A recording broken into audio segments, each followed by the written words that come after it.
All right, the Cash for Clunkers program is bringing dealerships all across the country maybe some much-needed business. This is the EPA announced it has changed eligibility requirements on about 100 vehicles last week. Joining us now to talk about this is Brian Benstock, VP and General Manager of Paragon Honda here in Queens, New York. Brian, welcome. Good morning. Welcome. You know, what's interesting about this plan, and listen, a Honda obviously has a lot of cars that would get under this program, but like would a Honda Pilot classify? Or is it too poor of a gas mileage No, vehicle? it's an SUV, it gets great gas mileage, and it will qualify. It will. So people do have, because my big argument on this has been, it's sort of like the government wants you to buy a car, but they're putting restrictions on what you can buy. Pretty much you can buy the entire Honda lineup? You pretty much can, yeah. You know, we're finding the average customer is coming out of a car that's averaging 16 miles per gallon, going into a vehicle that gets 27 miles per gallon. So what's happening now, the customers are getting better than 60% improvement in their gas mileage. So literally they're cutting their gas consumption cost in more than half. So if a customer is paying $500 a month for gasoline, now they're paying $250. That savings, we're hoping, goes right back into the economy.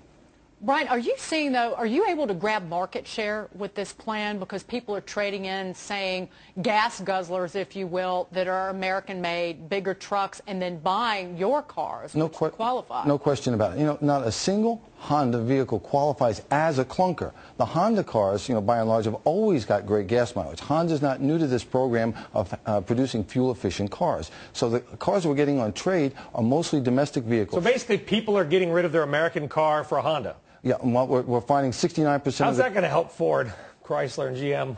Well, it's not. Maybe it will cause them to produce more fuel-efficient vehicles, and in the long run, it will help them. Hearing that, though, Brian, do you worry about, like, I guess, anger from people if they really figure out that, wait, we own a majority stake in General Motors, but through this program, which is funded by taxpayers, it's helping out foreign automakers? No, it's helping out the taxpayers. It's helping out the economy. Remember, fix the automobile business, you'll fix the economy. It used to be said, as General Motors goes, so goes the country. That was back in the days when General Motors had 70% market share. Today, it's more appropriate to say, fix the automobile industry and you fix the economy. We drive 20% of the nation's economy. And you know what? My dad's GMC pickup is made in Hamilton, Ontario, Canada. My aunt's Honda Accord's made in Marysville, Ohio. So I guess what's the American car anyway, really? But do you see more interest? The program's only been around, what, a couple of days. I mean, are you seeing people literally come in and being like, hey, I want to participate in the Cash for Clunkers? The showroom was packed on Saturday. Was it really? And these are with customers that were sitting on the sidelines waiting for a reason to do business. The federal government put the money on the demand side, and look what's happened. Now, the government spent nearly $17 billion on General Motors. They didn't save a job. They didn't save a dealer. They didn't save General Motors, and they didn't sell a car. Now, they put $1 billion on the demand side. The showrooms are full. We're spending more money for advertising, buying more cars. But is that just pulling future demand forward, or are you seeing real demand in used car sales as well? Well, that's the strange thing. Our used car business has never been better. Well, we're the #1 selling certified used car dealer in the nation, and our used car business has picked up. Remember, business begets business. Do used cars qualify under the program? No, they don't. I have to buy a new car. No, they don't. So this is, again, the residual business of customers going into the showroom. If somebody buys a car and their next-door neighbor sees them and says, hey, maybe it's time for me to buy, this is the perfect storm or opportunity for customers to buy a car.